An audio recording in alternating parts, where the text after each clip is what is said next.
I'm Andrew from mortgagehq, and I've got Chris here from a bunch of different brands, of which you can see across the top. So he's got an agency called Traffic, and he set up some brands that I'll let him introduce. And the reason I wanted to talk to Chris today, because he's been in the industry of property for so long, offering services to property investors. And I think in the renovations and maintenance space, it's very important, especially with what we've got going on in New Zealand. So please tell us about what you do, Chris.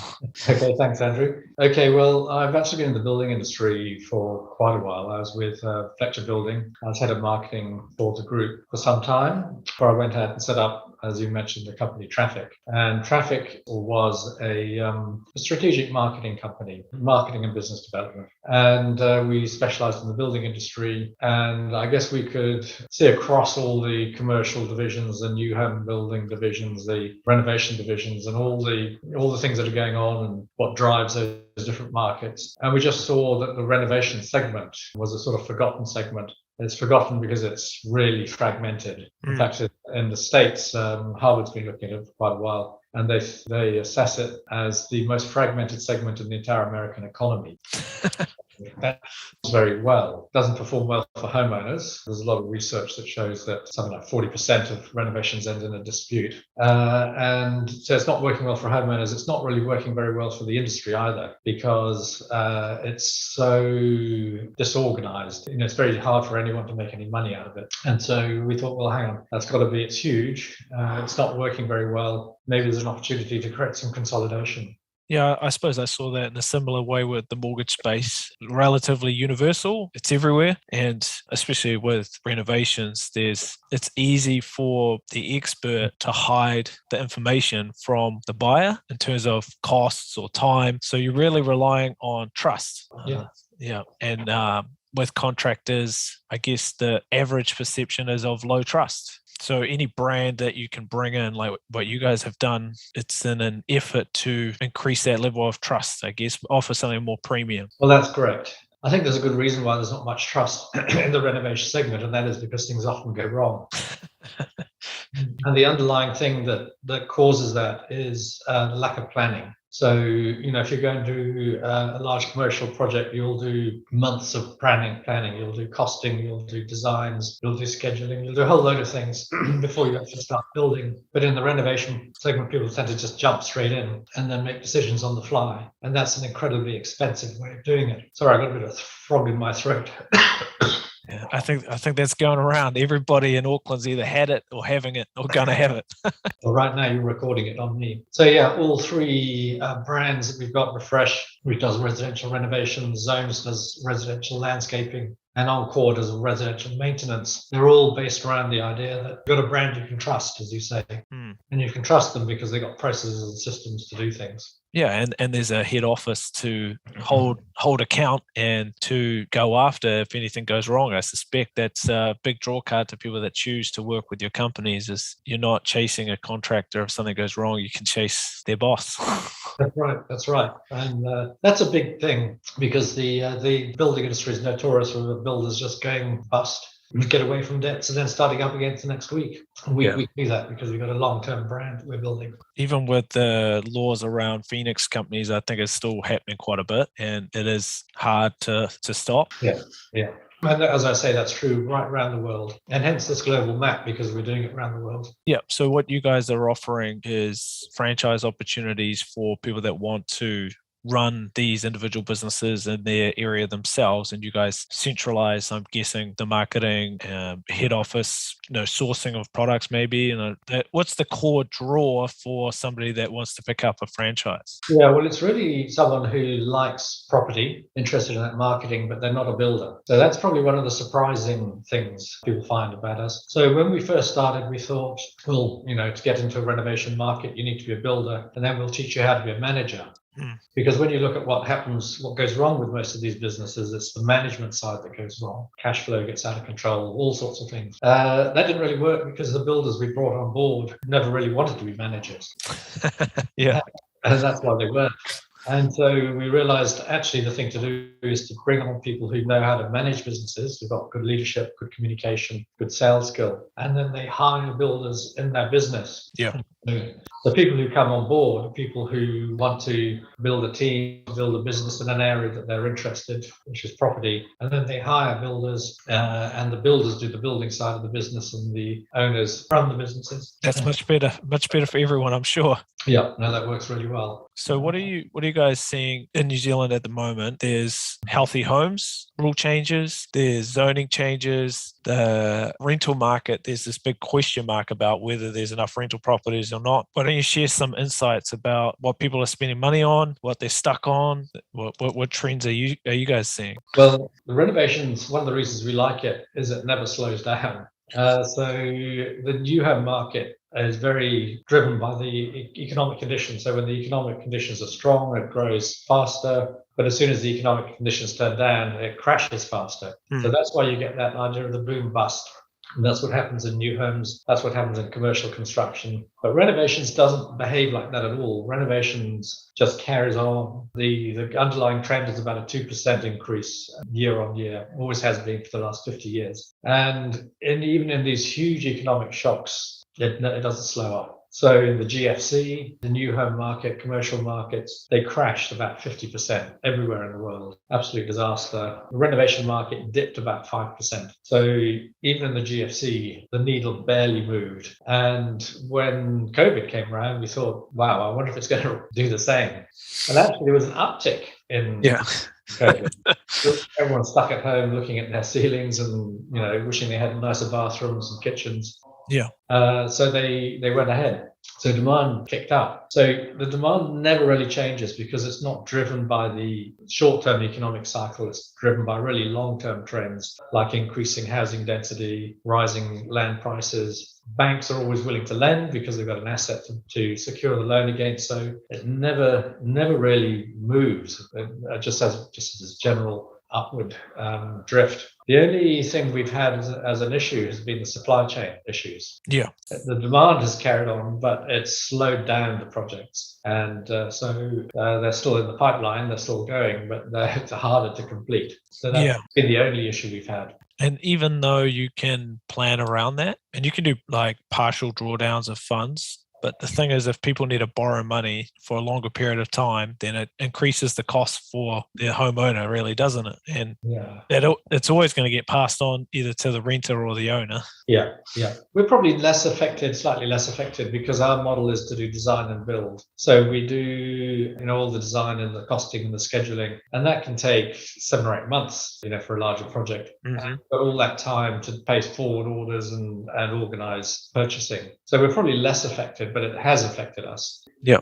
But yes, it's definitely overall the industry has suffered a lot, and all those things you say are true. So what would you say is the main thing that when people are doing their own DIY renovations, what's the main thing that you guys are often having to come and fix because people are just not doing it right or can't figure it out? Well, overwhelmingly, it's just planning. So they've probably gone and got some drawings from an architect or a draftsman. But drawings are they're not a plan. A plan has to have costings and schedules and scope of works. And there's a huge number of documents that go into a proper project plan. So overwhelmingly, it's because they haven't got a proper project plan. And so if you haven't got it all scheduled out, even a bathroom's probably got about 15 different sub-trades in it. And if one of those sub-trades doesn't turn up on time, the whole plan falls. So it's really about getting good plan and then having someone keeping the trades involved all the way through so that they know when they're going to be required and when they're not required, and just scheduling them. I suppose the trouble that you guys have to combat is when you're quoting against a smaller company or even a one-man band, your quote is, I'm guessing, most of the time going to be more expensive because you guys have got the experience of planning and scoping and you're realistic about timeframes and real cost. Whereas when you're competing with that one-man band who's probably maybe less experienced or more inclined to underquote and win the work and make the money back up on extra charges later, how do you guys work around that? You're just trying to show clients the reality before they make that decision? Well, what you say is true, and that our costs are going to be more realistic, but we don't actually tender. So we never get into that situation you've described. Great. And the whole reason we've gone for a design and build is that you go through, there's basically a due diligence stage up front where someone is sitting down. First of all, they have no idea if they can afford to do what they've got in their head. Wildly unrealistic. So you've got to be able to give them information about realistically how much does a bathroom or a kitchen cost. When you go down to Bunnings or Mitre 10 and you look at it, you're looking at the cabinets. Well, that might be about 15 to 20% of the cost. It's the plumbers, the electricians, and the waterproofers. So that's where the cost comes. So we work through that and we do a proper costing. So by the time you've gone through the planning stage, you know exactly what you're going to do, what it's going to look like, and how much it's going to cost. Now, very few people, having gone through that stage with us, then say, right, I'm now going to go and tender, because we've done all the costing. They know they know if they can afford it or not. They've probably been they've built up a big relationship, and to go and start all over again is just they're not just they don't do it. You guys try to get involved from that idea conception phase, and you essentially coordinate from start to finish the whole project. You don't want to come in even 20-30% the way through. No.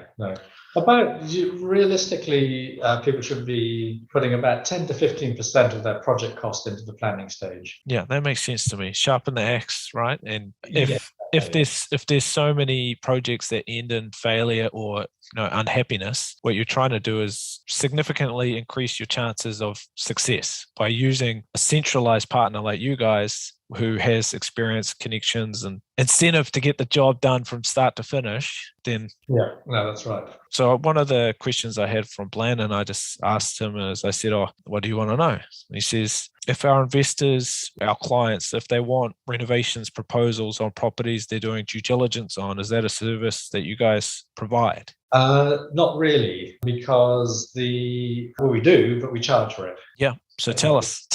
Now, what's involved? How does it take to scope for, say, a bathroom, kitchen, and bedroom renovation? Yeah. So say take a bathroom. Bathrooms are fairly standard. We know there's usually the components of a bathroom are pretty consistent. So we would be able to come in and we'd have case studies. We'd say typically a bathroom like that's going to cost about 20 grand. Now, most people fall over at that point. 3 grand. But no, it does cost about 20 grand, 15 to 20 grand. But once you've done that, it's really in your specifications and your selections and things like that. We always do a design, but often the design is very simple. And there might not actually be any cost in the actual design bit because it's like for like replacement. But then there's a lot of work that goes into selections. So you can double the cost of the bathroom by having more expensive fittings and fixtures, tiles, and whether or not your tiles go floor to ceiling. So there's a lot of decision making that goes into that. And so we'd sit down with someone and go through that process of saying, well, what are you choosing? And we'd be able to provide advice. We've got certain suppliers that we could take you down to their showrooms. But there might be $1,000 worth of design planning work that goes into it before you actually start saying, right, now we can give you a budget and a time scale and all the rest of it.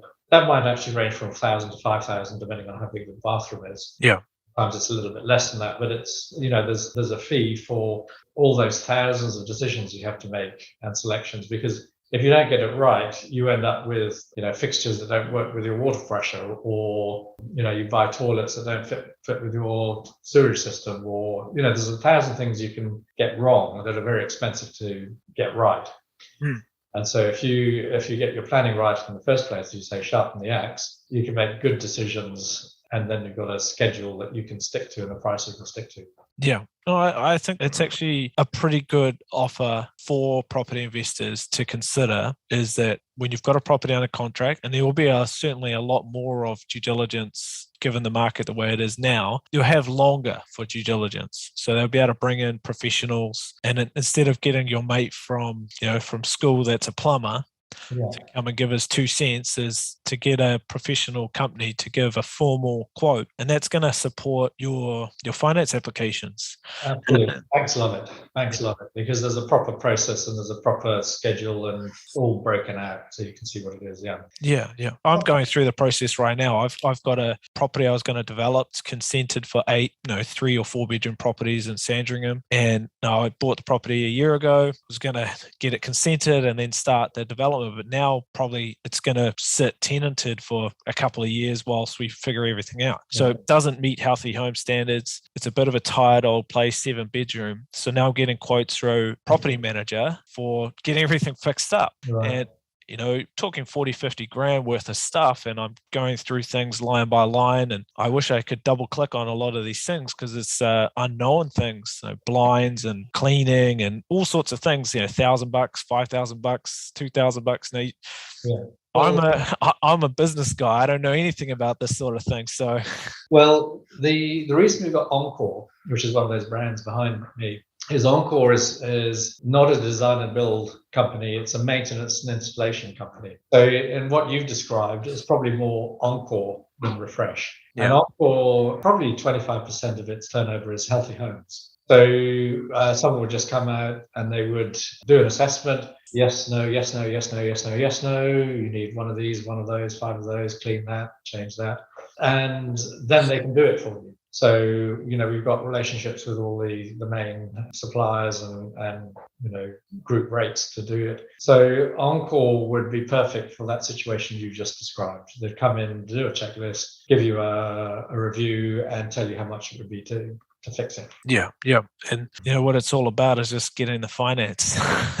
Yeah. Well, again, they've got a checklist, so it sort of helps all that as well. Yeah, and we can joke about $3,000 or $20,000 or $50,000 for getting things fixed up, but it comes down to a repayment. So when it used to be 3% rates and it was $20,000, you don't think about it that much.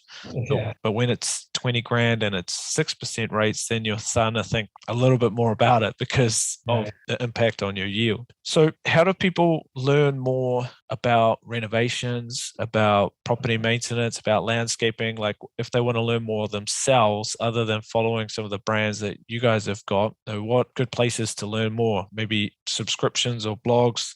There's always a temptation to jump on the Mitre 10 or Bunnings or whatever and do some DIY stuff, but maybe people need inspiration to not do it themselves. Maybe. But Refresh, one of the things that we do, we've got thousands of pages on how much does it cost to do whatever it is. Yeah. Because of course we collect a lot of that data. And so probably the biggest hits we get on our website is how much does it cost to do a bathroom, how much to do a kitchen, how much to do a roof. And so we are actually a good source of information because when people are first thinking about things, they do a lot of research. And so that's what we provide. But also I'd say brands is a good place to go. Oh yeah. ANZ, Building Research Association of New Zealand, and they've got lots of very serious research papers on a whole load, all those kinds of things. They go into a lot of depth. It's can be a bit overwhelming for some people, but it's good factual data. Yeah. And if people have limited budget, all things held constant, where do your team tend to push people in the direction of? Do you say bathrooms, kitchens, landscaping, street appearance? I'm sure it depends on whether they're selling the property or not. Like, what is your philosophy on if you're selling a property, what is to focus on versus if you're going to rent the property out for maximum yield? Well, definitely bathrooms and kitchens, probably in any of those situations, bathrooms and kitchens, they're the things that sell houses. The general appearance of a place, if it's tired, it's going to be hard. We don't really focus that much on the rental market. Our core market is more homeowners who want, who are there and they want to stay there. Encore is more in that sort of rental market, and they really respond to things like the healthy homes. Obviously, if you're not meeting healthy homes, you're in trouble. And you want to get that up to spec as quickly and cost effectively as you can. And that's what Encore does. Yeah. So I'm guessing refresh renovations for owner-occupied properties maybe averages $80,000 renovation, or it's a meaningful one. Yeah, that's actually a good guess. It's about 80 to 100 is average, but it actually falls into 3 broad categories. One is bathrooms and kitchens is probably about a third of our turnover in terms of revenue. About a third is in that 80 to 150,000, and then a third over 150,000. But if you think about number of projects, probably about 7 out of 10 are bathrooms and kitchens. Yeah. And they're generally about anywhere between 20 to 40, 50,000. Yeah, I suspect you'll get a phone call from me on behalf of my other half. She's been pointing out many things for a long time, and after a while I get worn down. It's definitely the women who drive the whole thing. There's no doubt about that. Oh, look, traditionally, the stereotypes hold true. If mum's home all day, then why shouldn't they have a nicer place, right? It's okay, well, that's great. So in terms of the healthy homes, like, I guess there's been a lot of hesitation for property investors to spend money unnecessarily. The healthy homes thing is, you're talking 10 to 20 grand just like that. Somebody's walking in the door and they're saying, hey, look, this, and this. And that the heat pumps thing is just, where do I begin? Yeah. Do you have any insight on what changes are coming in that space, or whether anything might get pedaled back a bit? Or I don't see anything pedaling back. If anything, I see it increasing. Generally all the health things, the government's looking at those, and the cost of poor health as a result of poor living conditions is enormous on the country. And right around the world, everyone's started to look at those things, and so I can only see that getting more important. Yeah, I tend to agree. It's the cost is going to be somewhere, whether it's down the line or not, and charging property investors seems like a logical cost to bear. It's just that unfortunately it gets passed pretty much immediately down onto renters. Yeah, exactly. Yeah. So is there anything you'd like to add about what property investors could be thinking about or looking at when they're assessing properties that you think is important to think about? Yeah, there's nothing more I think I'd add to what we've talked about. Generally, compliance is going to be not a nice to have, but a must have. And I think people have skated around that for quite a while, but there's no point skating around it. You've just got to get on and do it. And people are staying in rental longer and longer, so they're expecting more and more out of it. So the expectations of quality are just sort of rising along with everything else. Yeah, I'm anticipating that the property management side of things is going to be more closely regulated, which means the casualness of the industry is going to slide away. And if you're using a property manager, which most property investors probably should be thinking about doing it, then those property managers are going to be accountable for the rules. And when you're self-managing, there's just so much extra risk if you don't understand the rules. I think so. No, I'd agree with that. And we're probably one of the less regulated countries, so everything's going to be coming here, and all the environmental things are going to be coming through, and there's just going to be waves. I think it is going to turn less into a cottage industry and more into a profession. Yeah. So just closing off, so for the renovation side of things, the website's Refresh Renovations. For the landscaping side of things, it's zones.co.nz, encoreservice.co.nz for those property investors that are looking for. There's just so many services on you guys' website that you're offering. So I'm guessing you've got a lot of really intelligent people that are out there doing this stuff for you, and they bring in anyone if they don't know how to do it. Right. That's right. Yeah. And I'd say, generally speaking, you guys are probably more premium price, but in terms of reputation and the amount of jobs that are successful based on like the client being really happy at the end, I'd say a lot higher than the industry average. Absolutely. I mean, I think the industry average, I think I said before, something like 40% complaints at the end of a job. We're less than 1%. We're about 0.5%. Yeah. So massive difference in issues. I mean, they're complicated projects. The cost of them running out of control is enormous. So you could call that a premium, or you could just say it's a bit more professional. Well, it's statistically speaking, you're relatively insane to go with the cheap, high chance of failure operator versus the slightly more expensive. Yeah. That's the way to put it. Yeah. I'm talking myself into talking to some of your companies now. Your wife, that's for sure. Yeah, well, I'm not in a hurry for the renovation at home when the cost of debt is skyrocketing. I need to get my yields up on my properties before I start committing to my own projects. Look after my tenants before I look after myself. How about that? Okay, sounds fair. You need Encore in that case. Yeah. All right. Well, thanks, Chris. And if there's any questions in our comments that are directed at you, I'll make sure they hit your inbox, not mine. Okay. Well, thanks very much for your time. Thanks, Andrew. Cheers, man. All right. Bye. Bye. My favorite thing about the workshop is how simple it is. So language is really easy to understand, so anyone like with no property knowledge can understand what's going on.